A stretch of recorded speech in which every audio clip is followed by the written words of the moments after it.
On February 24th, 1978, 5 friends left a college basketball game in Chico, California, and started the drive home. It should have taken about 20 minutes. Their car was found the next morning, abandoned, stuck in a snowbank it could have easily reversed out of. The doors were unlocked. The keys were still inside. Nothing was stolen. The 5 men were gone.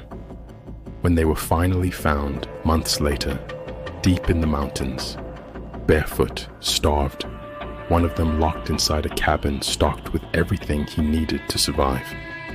Investigators still couldn't explain how they got there. One of them was never found at all. This is the case of the Yuba County Five. Jack Madruga, Ted Wire, Jack Hewitt, Bill Sterling, and Gary Mathias all lived in Yuba County in Northern California, and all had intellectual or developmental disabilities of varying degrees. They weren't strangers thrown together by circumstance. They knew each other well through a local social program, and outings like this one were routine for them. Watching a basketball game 2 counties over wasn't unusual. Driving there and back wasn't unusual. This wasn't a group of people wandering into danger by accident of inexperience. They knew this drive.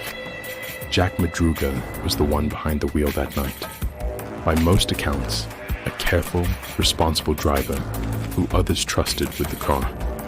Ted Wire was well-liked, a bit quieter. Gary Mathias had a documented psychiatric history and had at points taken medication for it, a detail that would later become central to some of the theories in this case, though as you'll see, it explains a lot less than people wanted to. They left for Chico together that afternoon. They watched the game, and then, on the drive home, a straightforward, direct route they'd taken before, something happened that no one has ever been able to fully reconstruct. Once the car was found, and the men didn't turn up nearby, one of the largest search operations in the region's history was launched. Search parties went out on foot. Dogs were brought in. Aircraft flew the area. Local volunteers joined law enforcement in covering as much of the surrounding wilderness as they could. Weeks passed. Winter deepened. Nothing turned up. Not a single confirmed trace of any of the 5 men. By the time spring started to arrive, most people involved in the search assumed the worst, but with no bodies, no evidence, nothing to close the case with. The story went cold. Families waited, and the mountains stayed quiet. In June 1978, nearly 4 months after the men vanished, a search party came across a Forest Service work trailer far up in the mountains, well off any road these men should have had any reason to be near. Inside, they found the body of Ted Wire.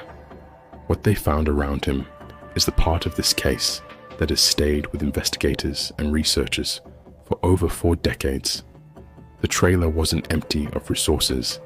It had supplies inside it: food, blankets, and critically, a propane heater. The heater had never been turned on. Ted Wire had lost close to 100 pounds before he died.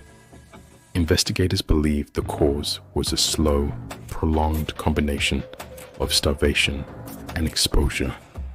Despite being inside a structure that had the means to keep him warm and to some degree fed, his shoes were found some distance away from his body, which only deepens the confusion. Why would a man dying of cold remove his own shoes? The most haunting implication of all of this, based on the state of his body and the supplies around him, investigators believe Ted Wire was alive inside that trailer for weeks after the men disappeared. Weeks. If the search had reached that trailer even a little sooner, he might have been found alive. Over the following months, searchers recovered the remains of two more of the men, Jack Hewitt and Bill Sterling, scattered in the wilderness surrounding the trailer, in a state consistent with prolonged exposure to the elements.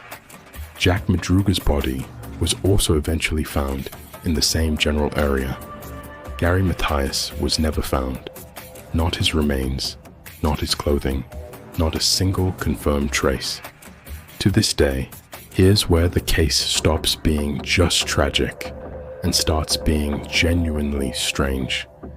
Investigators pieced together a partial timeline using sightings reported after the car was found. A nearby ranger and several hunters in the area reported seeing men matching the group's description well into the weeks following the disappearance. That single detail changes everything about how we have to think about this case. It means at least some of these men didn't die quickly. They survived, deep in freezing wilderness, for an extended period. Men who had no camping experience, no cold weather gear, and by most accounts, no plausible reason to have gone 50 miles into the mountains in the first place. None of the theories fully explain that.